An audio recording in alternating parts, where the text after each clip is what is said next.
Hey, what's up, everyone? My name is Kendall Key, and I am the creator of recoveringmeth.com.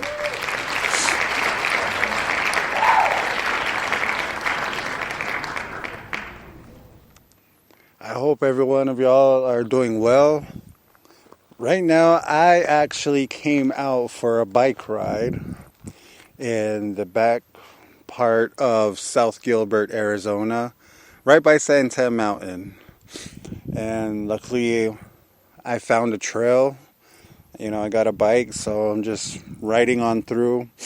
I guess with everything that's going on as far as COVID-19, it's great for me because I was starting to get cabin fever being cooped up inside, and being an addict, they always say like we should not be isolating or anything like that. Yet the whole world right now is telling you to isolate.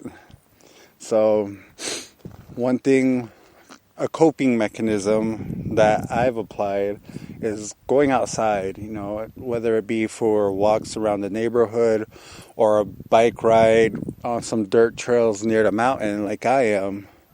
Either way, you gotta learn to cope with the situations that life throw at us. And I'm doing that as best as I can. I don't like being cooped up all day. Truth be told, I miss going to meetings and having the fellowship of that. One thing that I'm very fortunate, and a couple days ago I just barely realized, is I'm in a recovery home. There's 9 other residents there. So I'm not completely isolated. I'm surrounded by people who understand addiction and are trying to better themselves in their lives and not become... We all have that one common goal. So luckily for me,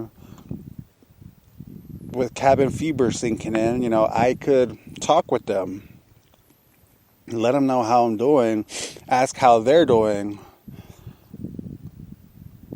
So I'm very fortunate being where I'm at during all of this.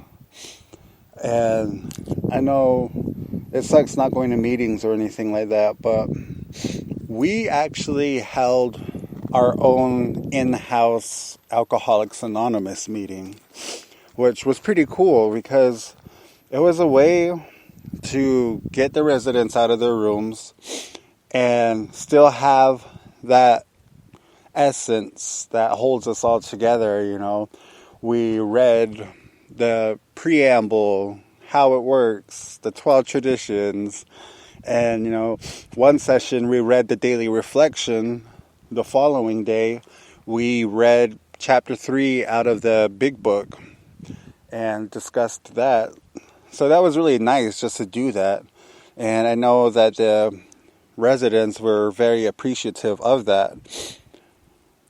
Another thing that I had found that could be helpful is a website, virtual-na.org. That's virtual-na.org. On there, they actually have meetings that are taking place through, how would I say it, a cloud-hosted video chat. And when we did this, it required, I did it off the iPad, so it required downloading an app called Zoom. They also have an app called Blue Jeans that you could use, and GoToMeetings. Those are 3 apps that I can recall seeing on the website.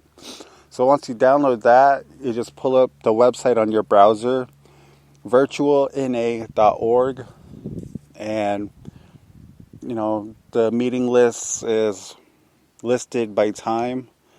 Whichever one's convenient for you, just click the link.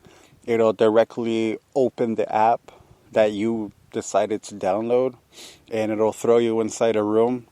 And it's different, I'll tell you that.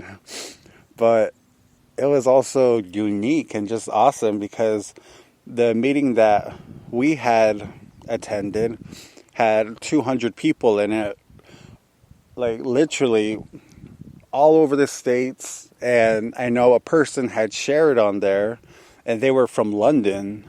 So that was pretty badass just to see that.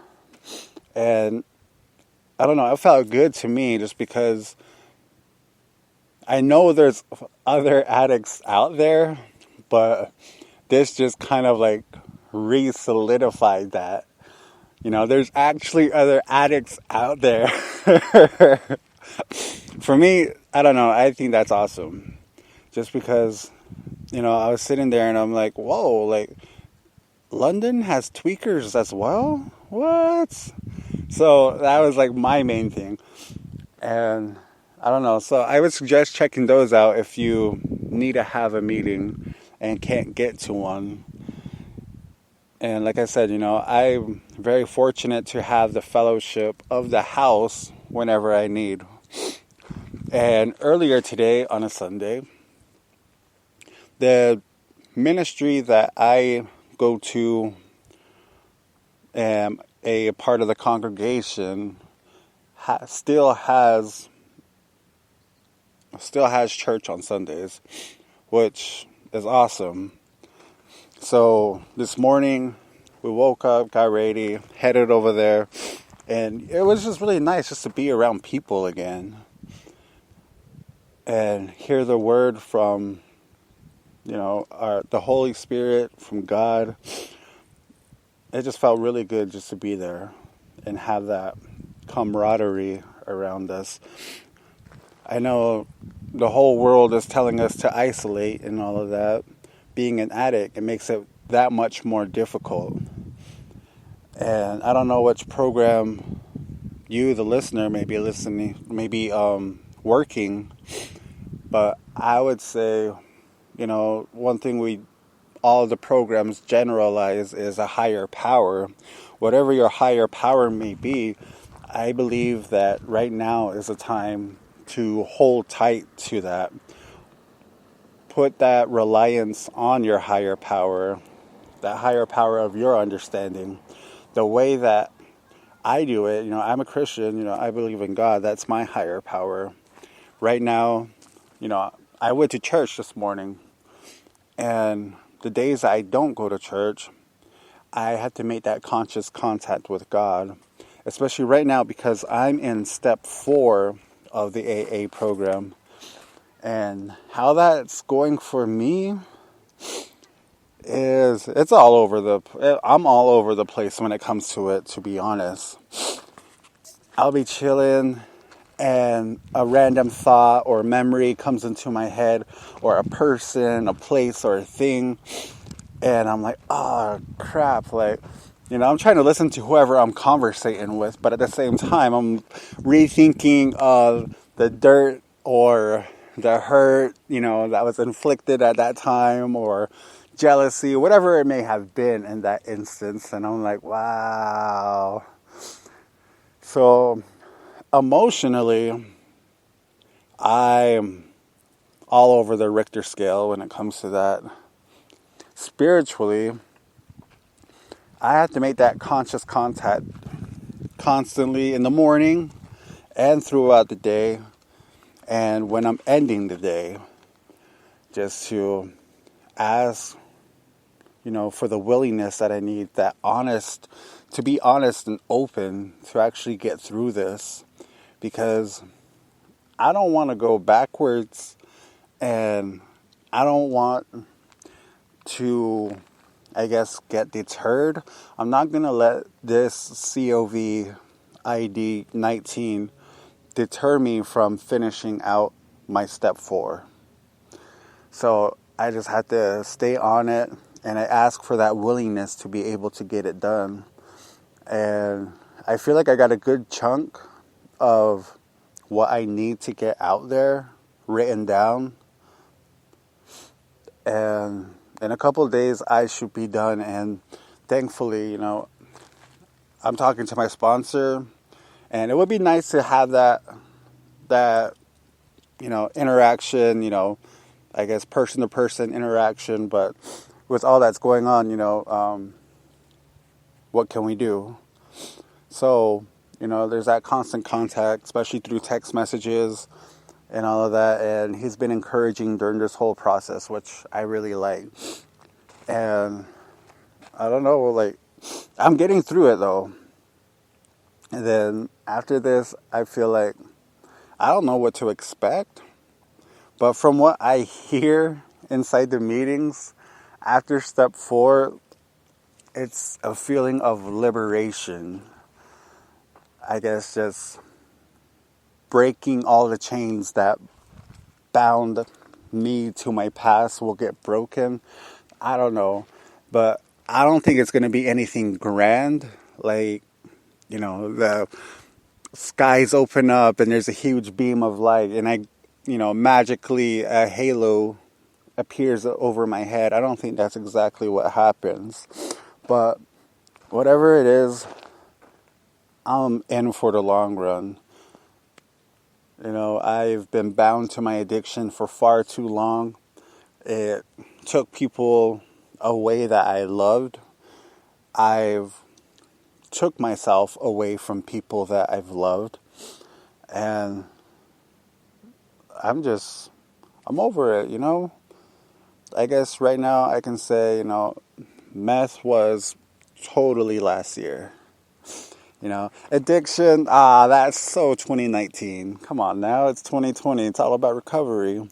This year, it's all about me and rebuilding my life thanks to my higher power, being there with me every step of the way and guiding me, which I'm very thankful for.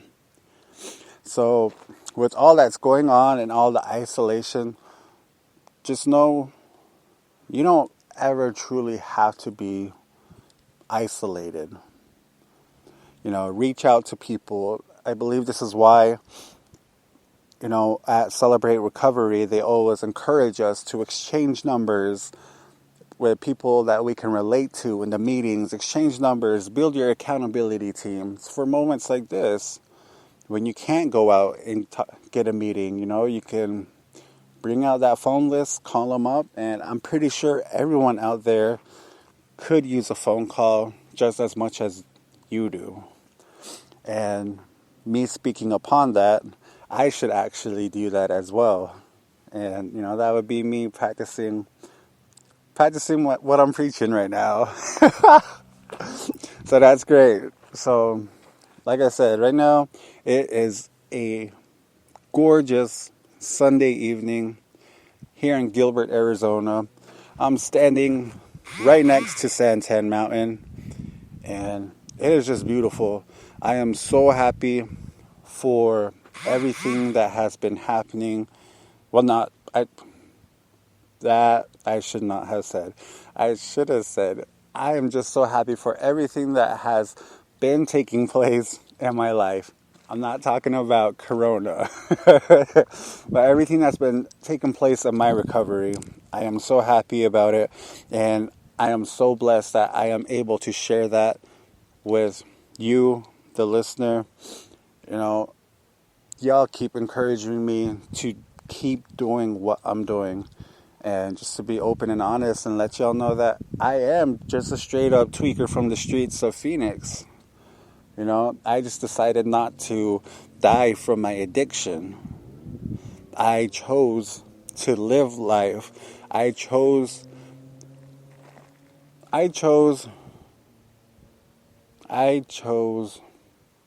something bigger than myself. And I know God has a plan for me. And I'm truly excited to see how much progress and growth I can, keep gaining. And I'm just truly blessed. So remember to check out those resources I had told you, virtualna.org.